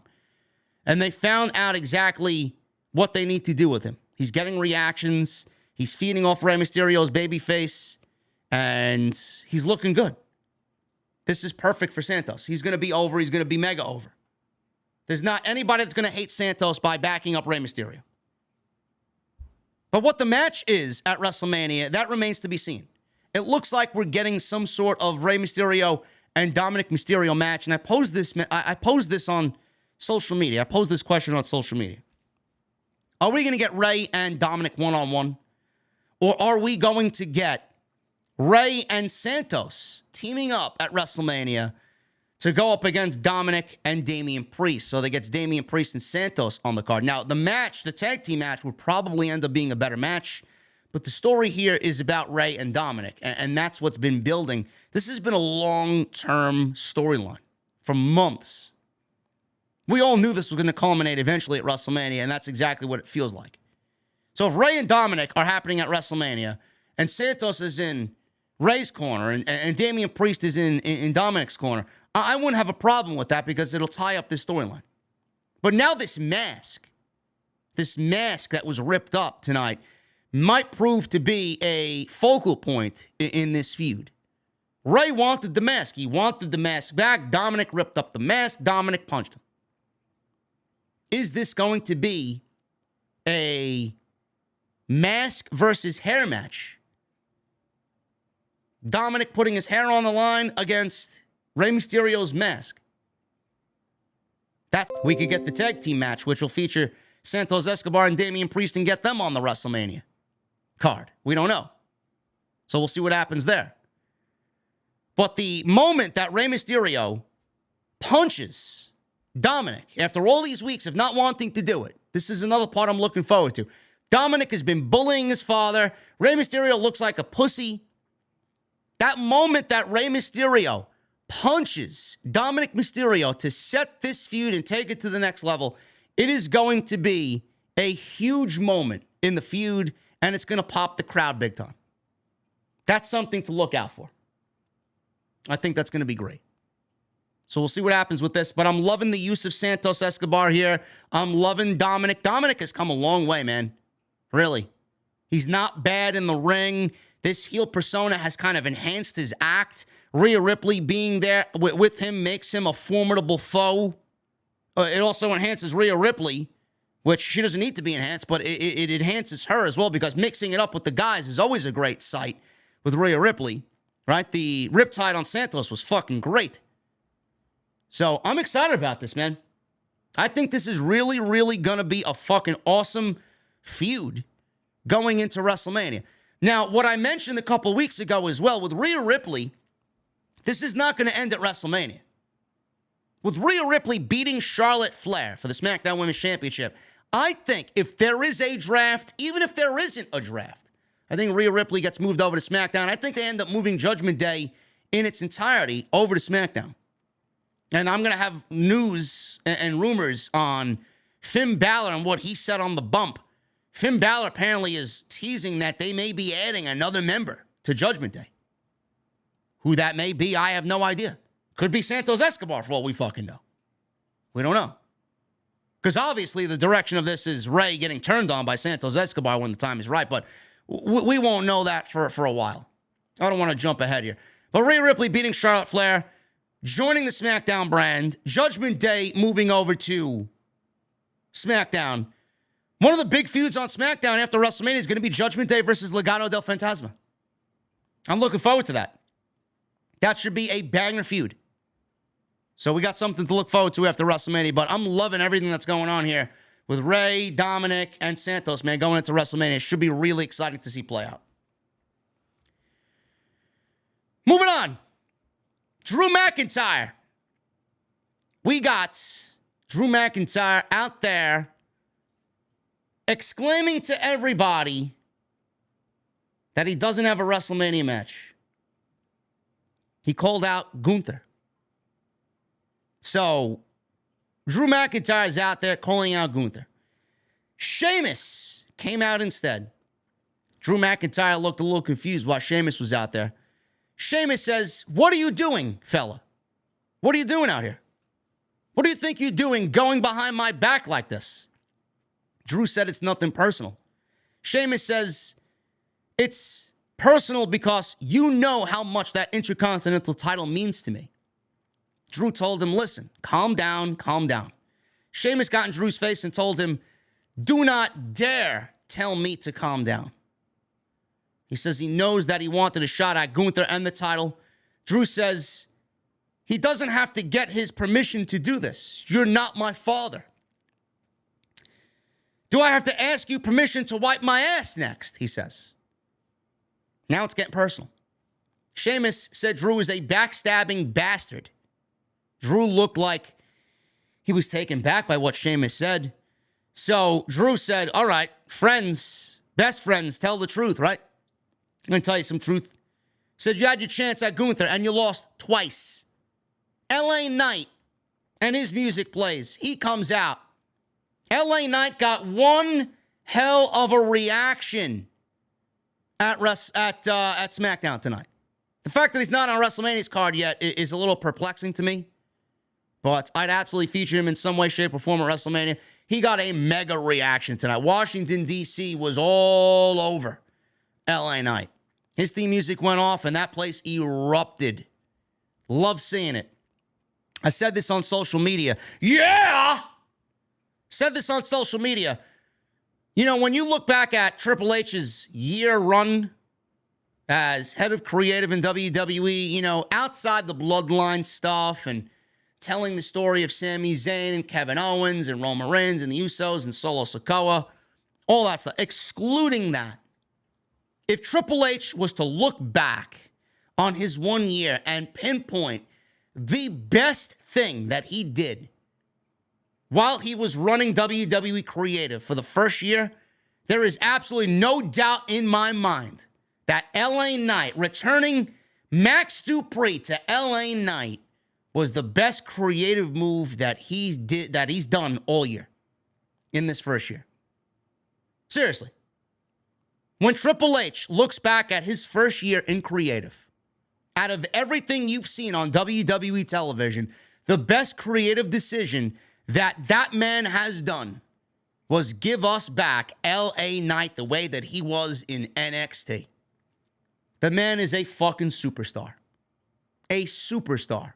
He comes out and he's got the look. He comes out, he sounds like a superstar. He's in the ring, he wrestles like a superstar. There is no reason why he, A, doesn't win the King of the Ring, B, doesn't win a Money in the Bank, or C, win a major championship this year.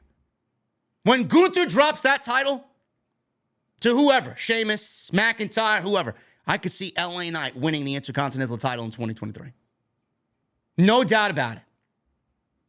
Loving it. Loving it. LA Knight comes out. He wants a WrestleMania match. Kofi Kingston comes out to interrupt LA Knight. Kofi says Knight wants a WrestleMania match, but he can't even win a match on SmackDown. Karrion Kross comes out, walks out with Scarlett. Knight hit Kofi from behind. As Kofi was watching Kross come to ringside, he's probably staring at Scarlett. Knight went after Xavier. Sheamus knocked Knight to the floor. Sheamus turned around. Drew made a move towards him. Drew then landed a running dive over the top rope on top of Kofi, Xavier, and LA Knight. Kross gets in the ring, throws Sheamus shoulder first into the ring post. He and Scarlett were the final two people standing in the ring. And they played up. The pressure of WrestleMania season is in full swing as everyone is looking for a spot on the card. I did not like this segment. I thought this was convoluted as convoluted could be. I really don't get it. You take two people in this. You take Sheamus and Drew McIntyre, who are the two guys that we are all wanting to see when you talk about and mention the Intercontinental Championship. And it goes from ultra compelling, seeing Sheamus get upset at McIntyre, McIntyre challenged Gunther behind Sheamus's back, knowing that Sheamus wants that third match, that rubber match, knowing that, or not the rubber match, but a third chance because Gunther beat him twice, wanting the Intercontinental Championship, chasing the one championship that he's never won in 15 years, the one title that's eluded him for 15 years. That's the story. Now, I didn't mind LA Knight being out there because I want to see more LA Knight. So when he came out, I'm like, oh shit, what's going on here? Then Kofi comes out, Xavier Woods comes out, and then we get Karrion Kross out there. It's like, holy shit. Really? WWE took two guys who should be vying for the Intercontinental Championship and then fucking convoluted this into a mess. Why? You take two guys that have something to do with the IC title and a story there bigger than anything that's going on in the ring with these five guys, and you throw three other men into this thing that don't belong there. Why? So next week, the bright idea of WWE Creative is Drew McIntyre versus Sheamus versus LA Knight versus Kofi Kingston versus Karrion Kross in a fatal five-way match. The winner of this match is the number one contender for the Intercontinental Championship. I don't know what we're doing here. Now, they mentioned it was going to be a qualifier. What does that mean? Is this one of two qualifiers? Is this going to be a match and then the week after that we're going to get another match? Are they going to qualify for some sort of match at WrestleMania? Are we qualifying for a ladder match at WrestleMania? Are we going to get a ladder match for the Intercontinental Championship at WrestleMania? Not really something that I want to see as far as these five guys or anybody involved. I don't want to see a ladder match at WrestleMania. I think that even though it may be an attractive option for some, it's not the most attractive in my personal opinion. It's not. But then you got Triple H.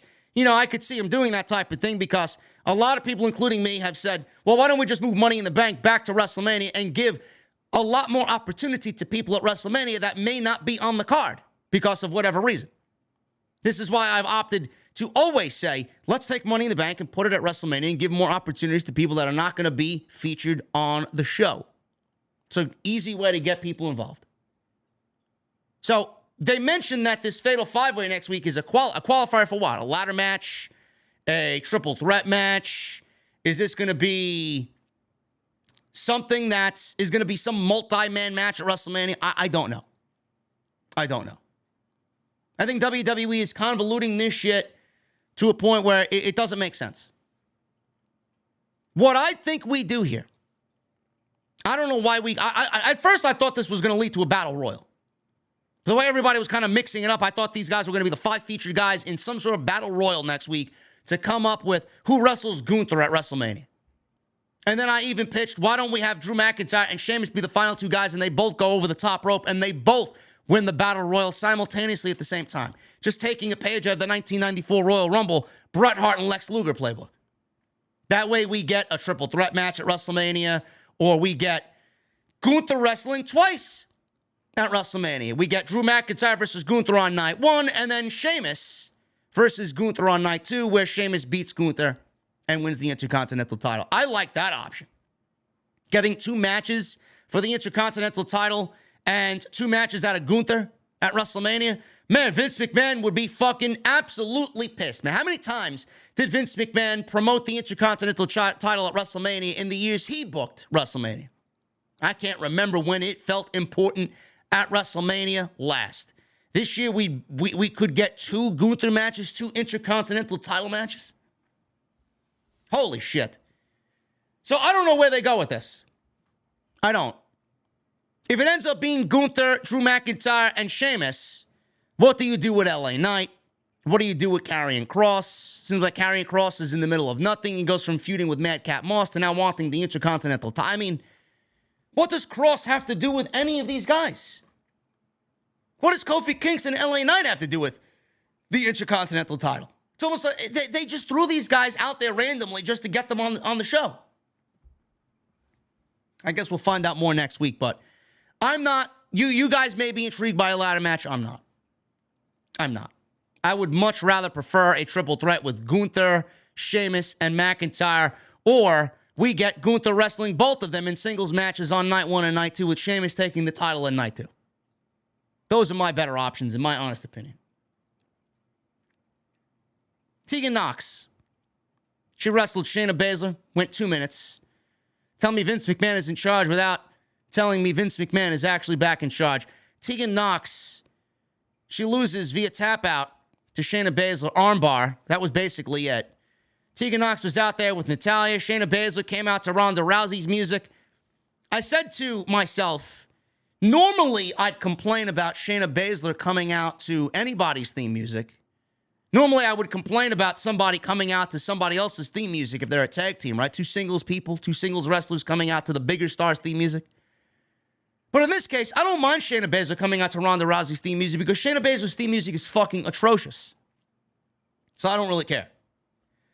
But nothing really happened here. There was no Becky. There was no Lita. There's no sign of tag team championship gold in their future coming out of this show, which I didn't think was the right move on this show. I didn't think Becky and Lita showing up on this show really made any sense.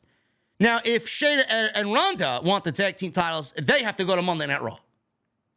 So I do think that will be the case, where they show up on Monday Night Raw and they eye Becky and Lita, if that is the plan going into WrestleMania. We will find out on Monday. I could see that absolutely happening on Monday night, where they end up, I guess, just staring down Becky and Lita and requesting a tag team title match. Meanwhile, Damage Control is still probably going to ask for a match because they feel like they got robbed. So we may end up getting a triple threat match with those ladies at WrestleMania. Bobby Lashley. Talked about this earlier. The less I talk about this, the better. Bobby Lashley was in the ring, made a surprise appearance on SmackDown. He said, Bray has been telling him to run, but I don't run from anyone. He said he decided to play his little kid games with the Muscle Man dance. He said, if you have a problem with someone, you come see them face to face. He said, Bray won't meet him on his home turf of Raw, so he came to SmackDown. If you're man enough, I'm here, so come see me. Uncle Howdy all of a sudden attacks Bobby Lashley from behind. He made some noises. Like I said before, it sounded like Bo Dallas underneath the mask. Go watch the clip. It's on social media. Lashley ends up grabbing Uncle Howdy by the throat, choke slams him.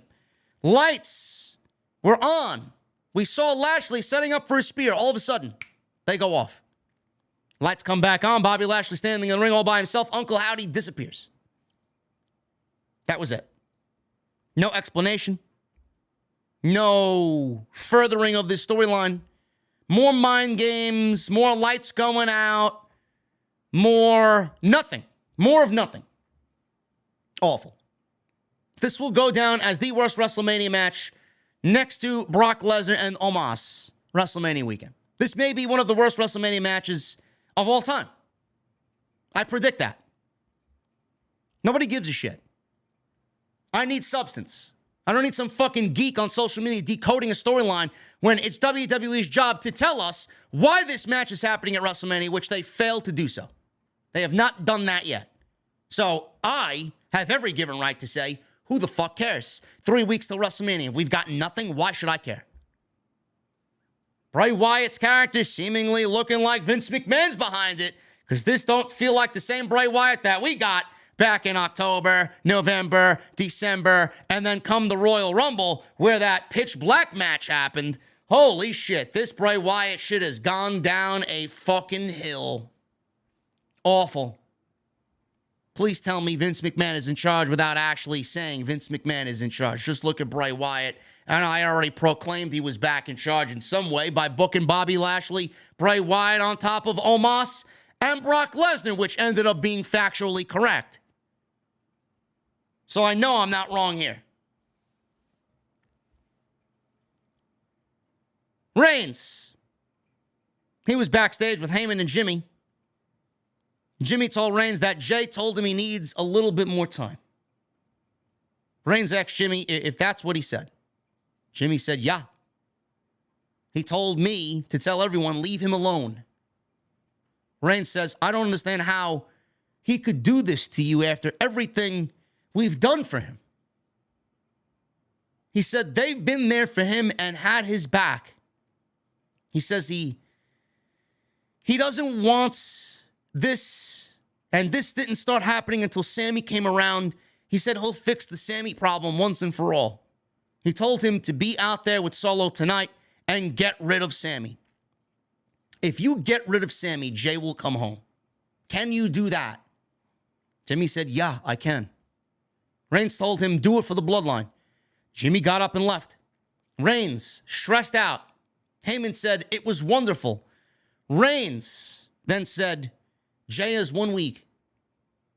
Jey is 1 week. If Jey isn't back next week, he's not going to blame Sammy. He's going to blame Jimmy. It's going to be very interesting next week. Very interesting next week. Main event. Solo Sikoa, Sami Zayn. This went 8 minutes. Solo Sikoa is undefeated in WWE thus far. No reason why Solo Sikoa was going to lose this match. Zayn jumped Sikoa and Jimmy before the match. Zayn dumped Sikoa and Uso at ringside, followed up with a dive over the top rope, wiping both guys out. Uso then caused a distraction. This allowed Sikoa to wipe out Zayn. Took over, tossing him into the barricade. Sikoa was on the offensive, beating Zayn down. Zayn tried making a babyface comeback, but Sikoa hit a Samoan drop. He followed with a big splash in the corner. Zayn fought back with a flying crossbody for a near fall. Zayn set up for the Blue Thunder Bomb. Sikoa escaped. Zayn recovered, hit the Blue Thunder Bomb after Sikoa missed a splash in the corner. He went for the haluva kick. Jimmy pulled Solo out of the way. Solo then hit the Samoan spike for the win. Very, very basic. Nothing really over the top here. Nothing too crazy. It was all story. Get rid of Sammy, said Roman. That was the story of the match. After the match, Solo and Jimmy beat down Sami Zayn. I was expecting KO to run out. Nobody came out at all. So they were beating him down. Solo and Jimmy attacked. Jimmy yelled at Sammy that this is all his fault. So now you got to get got, he says. He put the chair, signature bloodline, put the chair around Sammy's neck. Solo was going to charge at him, but Jimmy asked Solo to let him do it. Sammy gets up, takes the chair off of his neck, threw it at Solo, sidestepped Jimmy, who charged in, hit Jimmy with the haluva kick. And Michael Cole continued to say that Sami continues to chip away at the cracks in the bloodline. Sami was about to bash Jimmy across the back with a chair, but Solo got back up and he bailed into the crowd, did Sami. And that was basically it. They cut to Roman Reigns backstage looking furious, as he's already told Jimmy that if Jey is not back in the bloodline, I'm going to be blaming you for all this. But Jey could be back if you take care of the Sami problem, so go out there and take care of the Sami problem, and he didn't get the Sami problem taken care of. So that's it. Jimmy hung his head, and Reigns was pissed at the end of the show. Tremendous stuff here as we now get strung along into next week. Where's Jey going to be? Is he going to be in? Is he going to be out? Now we got the Roman Reigns deal back. Fucking ready to blame Jimmy for all these problems. We haven't heard from KO. We don't see KO at all this week. Sami continues to be a pest in the bloodline narrative. I thought this was simple yet effective, and I'm loving everything that's going on here, man. Awesome stuff. Awesome stuff. I thought SmackDown was great tonight. Very much looking forward to Monday Night Raw. We got a lot going on Monday Night Raw. John Cena's going to be back. We're going to be setting up some WrestleMania matches over there. We got Cena and Austin Theory. We got Seth Rollins and Logan Paul. We got Finn Balor and Edge. We got some good shit coming up, man. And then SmackDown next week, we got that whole Roman and Jey Uso thing going on. Where is Jimmy going to be? We got some shit to look forward to, man. I'm going to look forward to getting ready for these Super Chats, man. I appreciate you guys hanging out with me tonight on the podcast. Please make sure you guys hit that thumbs up. I would really appreciate if you go and hit that thumbs up for me, because it helps me out tremendously on the show. Gets us into the YouTube algorithm. And I usually ask for 1,000 likes minimum, man. Let's try for as close to 1,000 likes as possible on tonight's SmackDown post show. Follow me on social media at JDfromNY206. That's Twitter, Instagram, TikTok, and Cameo. Hit that subscribe button down below. Turn on the bell for notifications. And hit that join button and become a channel member right here on Off the Script. Tonight, sponsored by Manscaped and the brand new Beard Hedger Pro Kit. Absolutely love this, man. Not only are they the signature in below-the-waist grooming, now they're going to allow you to shape your signature beard look perfectly. Now you can finally use Manscaped's products to make your drapes match the carpet. Use code SCRIPT20 at checkout at manscaped.com. 20% off and free shipping. The new Beard Hedger Pro Kit includes, guess what? The Beard Hedger Razor. Unbelievable. We have the Beard Hedger. It's a juggernaut. 20 hair cutting lengths, all with one guard. So the best thing about this is no more messy drawers full of extra add-ons, man. It's all on the device itself. So grooming your face doesn't need to be hard. Get 20 different beard lengths just in one guard. It's also waterproof. It's got a titanium-coated T-blade. It's tough on hair, smooth on your skin and on your face, leading to single-stroke shaves. Easy. Pro Kit also includes the beard shampoo and conditioner from Manscaped. You got to take care of your beard, guys, because the hair on your face is different from any other part of your body. Also included the Manscaped Beard Oil, the Manscaped Beard Balm, and also a beard brush, a beard comb, and scissors to ensure that your beard is ready to impress. Unbelievable. Unbelievable. 20% off, free shipping, code SCRIPT20 at checkout at manscaped.com. Make sure you guys go get the Beard Hedger today. One stroke, one guard, 20 lengths. Love it. Let's get into the Super Chats, guys. Get those cold beverages out. Let's hang out for a little bit.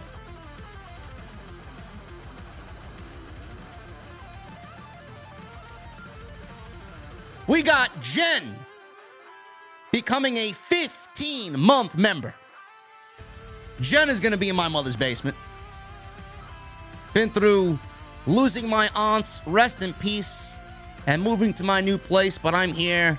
No place I'd rather be. OTS VIP for life. And she throws up the 1. Thank you, Jen. I appreciate you very much. Looking forward to celebrating with you in my mother's basement, and rest in peace to your aunts. Thoughts and prayers to Jen's aunts. Sorry to hear that, Jen. Michelle Moran with a $2 super chat. Please pull the trigger on Right Dom already. We know what's coming. We just don't know in what capacity it's coming. Crypto and Poker with the $2 super chat. If Roman loses at Mania, it's a huge mistake. You know, Crypto, I don't disagree with you, bro.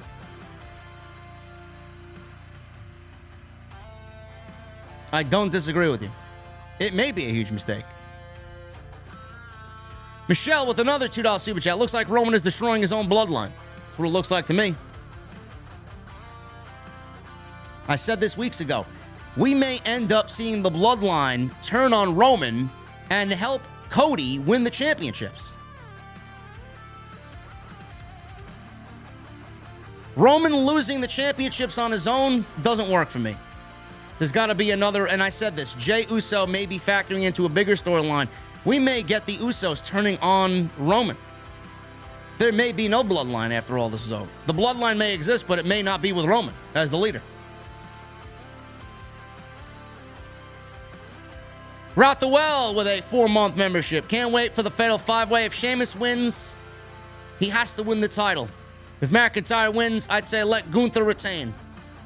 If anyone else wins, I'll be pissed off.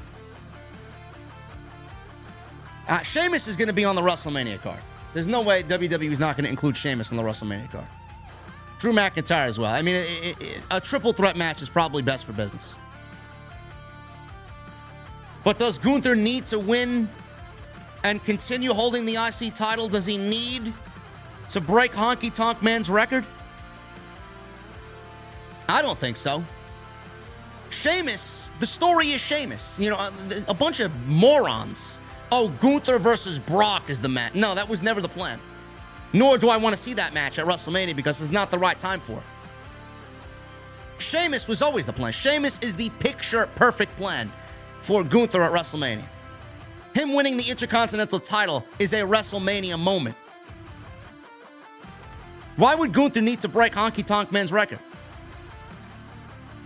If it makes sense, make the title change.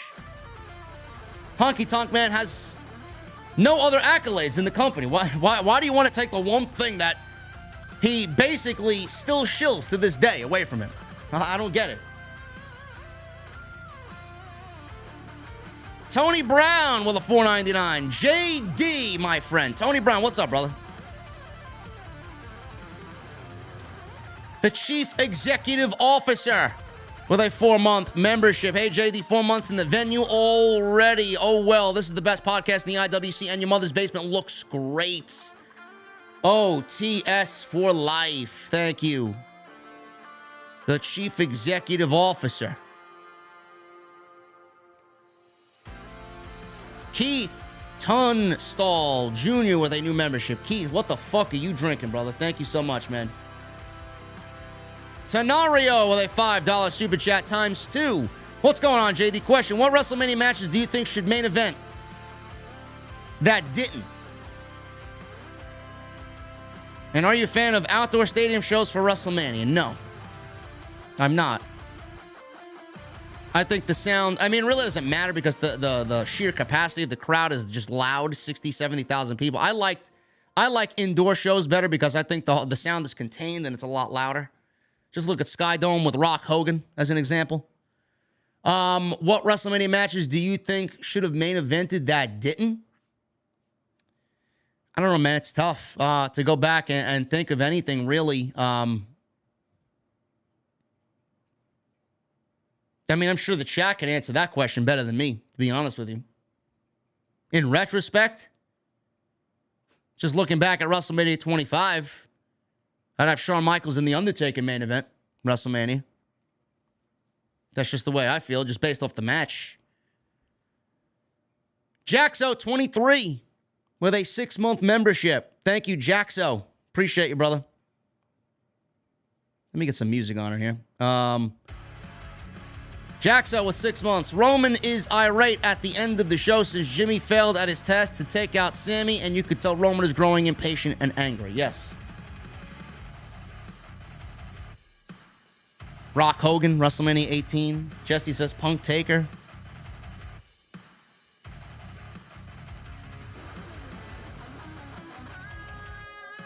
Yes, Jaxo. Roman is growing impatient and angry. Absolutely.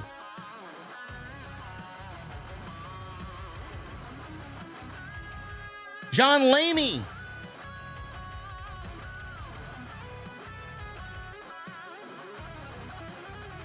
Thank you for the 7 months, brother. OTS for life.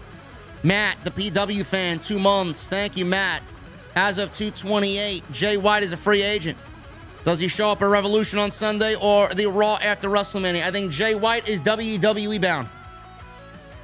I think Jay White shows up on the Raw after WrestleMania.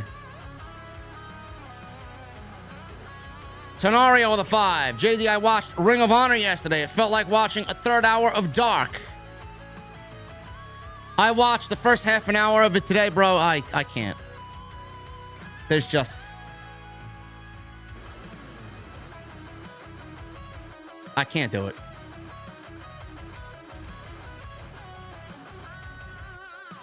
It legitimately makes no sense to me. It genuinely looks like Dark with some better camera work. Mr. Random Days with a new membership. Anthony King with a new membership. Thank you, fellas. What the fuck are you guys drinking, man? Welcome to my mother's basement in a couple of weeks. Eric Kendrick with a 1 month. Thank you, Eric. Ali with 7 months. Ever since I became an OTS fan for 7 months, it's been the best thing ever to listen to the GOAT himself. Hashtag Ace. Yes. Thank you, Ali.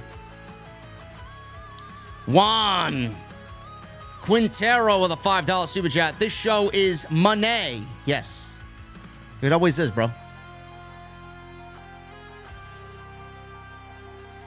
Baby Shaq 342 with a 10-month membership. What's up, JD? Vince McMahon booking Brock Lesnar and Omos had gotten worse. Vince McMahon sucks. He ruins everything. OTS for life. Yeah, he's also booked Bray Wyatt and Bobby Lashley as well.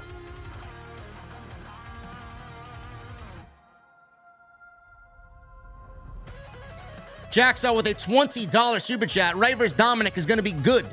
Since for months, Dominic has been telling Ray to hit him, but Ray hasn't been able to do it. But I think Ray is reaching his boiling point and soon will hit Dominic in a fit of rage. That's the plan. And it's going to be big. The crowd's going to pop big when it happens. Ricky in the chat. Flair Savage, WrestleMania 8. Absolutely. You could have even main evented with Piper Bret Hart, too.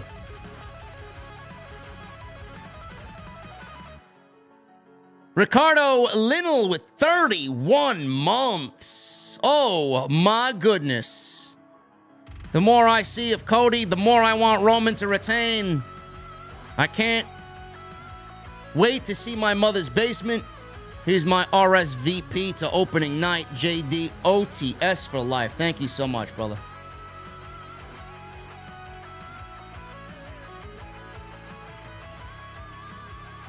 Juan with a $5 super chat. Bobby Lashley vs. Bray Wyatt in a Captain Crunch match. So trash. Listen, man, I hope to God not. That just sounds fucking just awful. It sounds awful. Nobody wants to see that. Anthony King with a $4.99. Cody's entry in that Royal Rumble and the lack of story other than Dusty ruined any good feelings I had about wanting Cody to win. Now I want him to lose.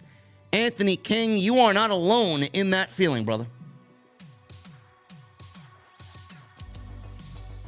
You are not alone in that feeling, man.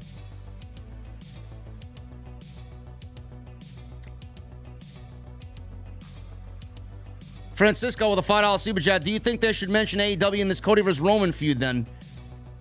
And how should they do it if they should? Francisco, AEW is not being mentioned on WWE TV. Triple H would absolutely, under no circumstances, allow any of that to happen. Kal-El with a new membership. Thank you, Kal-El. Robert Jimenez with a $2 super chat. JD, you are a gentleman and a scholar. Let's fucking go. Thank you, Robert. Appreciate you, brother. Glorious One with a $19.99 super chat. I pretty much only care about Cena and Theory on Monday. Nothing else really has me wanting to see it. But on SmackDown, I'm watching the entire show. Seems like it's the A show now. It's always been the A show, bro. SmackDown on Fox has always been the A show. At least for the last few years. Monday Night Raw is just too long to be the show, man. And to gauge people's interest for 3 hours is a very difficult thing to do.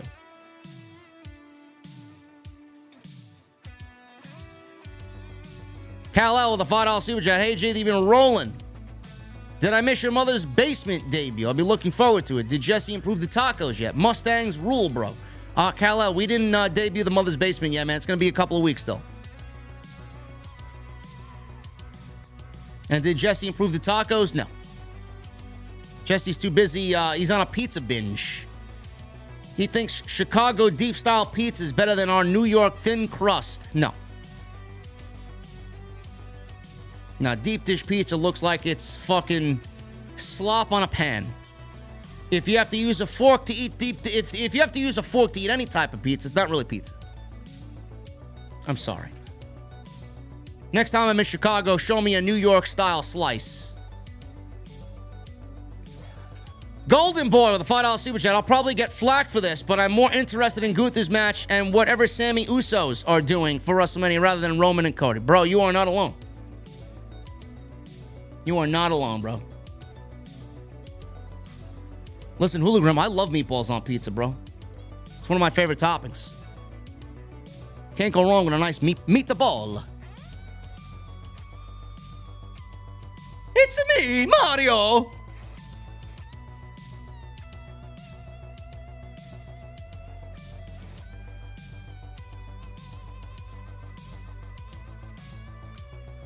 Bro, the pizza that you showed me looked like a travesty, bro. Whoever made that pizza needs to go back to culinary school and know how to make a fucking pizza, man.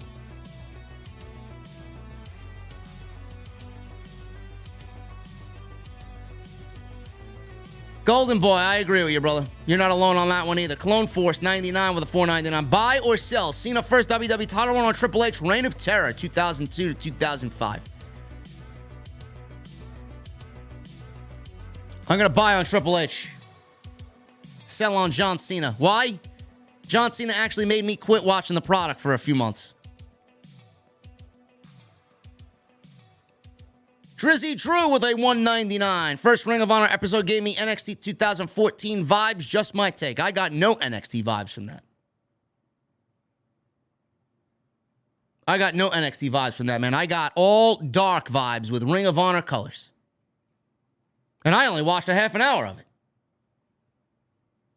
You want a real opinion? Go ask Jesse, man. Jesse did a live watch along with it. I don't know how long that's going to keep up. Metalhead for life with 15 months. You're the greatest. Thank you, Metalhead. Drizzy Drew with a $1.99. NXT 2014 presentation, still very early. Let's stop comparing it to NXT because it is not NXT. You can't have NXT presentation and production because Tony Khan doesn't do NXT presentation and production. He doesn't. Kal-El with a $2 super chat. He says, me and my Xandra enjoy watching your show tremendously. Thank you. Kal-El and Xandra. Always appreciate when the boyfriend, girlfriend, husband, wife dynamic watches the show together. It's great. Clone Force, $4.99. I know this won't happen, but is there any way Vince can be forced to retire again where he can't come back anymore because he needs to stay away? No. I'll have news on that as well this coming Saturday, tomorrow. When we are live with Off the Script, man. Make sure you guys RSVP tomorrow. will be live in the venue. And then Joseph Taylor, the $5 Super Chat. JD, did you like the American Badass Undertaker and your favorite Shawn Michaels character? My favorite Shawn Michaels character was the Heartbreak Kid as a heel. 1993 to about I would say 93 to 94, early 1995. When he started turning into a babyface, I didn't really care for him anymore. But I always thought he was a great wrestler. And then I did like the American Badass character. I prefer the Limp Bizkit theme, Rollin', more so than the Kid Rock theme. That's just me. And Anthony King with a $4.99 Super Chat. Jesse, with that pizza take, must be sent to Rhea Ripley immediately. Love you, JD, and the OTS family. Yeah, I'd love to see Rhea Ripley riptide Jesse into oblivion. That'll snap the deep dish pizza right out of him. Anyway, guys, I'm about to get out of here. I appreciate hanging out tonight. 2,300 in the venue for a Friday night. Not bad. Not bad at all, man. Number one in the community is always not bad at all. I'll be live tomorrow night. You guys know what to do. Make sure you hang out with me tomorrow. Sunday, Jesse and I will be live with Revolution post-show right here on OTS. It's going to be a busy weekend, man. Hopefully you keep it right here. Follow me on social media at JDfromNY206. Twitter, Instagram, TikTok, Cameo. Make sure you guys hit that subscribe button down below. Turn on the bell for all notifications. And go check out Manscaped. Get yourself that Beard Hedger Pro Kit, man. I'm telling you. It changes lives. Manscaped.com, code SCRIPT20 at checkout. Guys, I need those Mustang emojis in the chat. I need those Ace emojis in the chat. Rock on emojis in the chat. And I need you to turn that music up to max. I'll see you live tomorrow night with Off the Script, episode 468, I believe. And then I'll see you live Sunday night after AEW Revolution with Jesse. Right here on Off the Script. I'll see you guys later.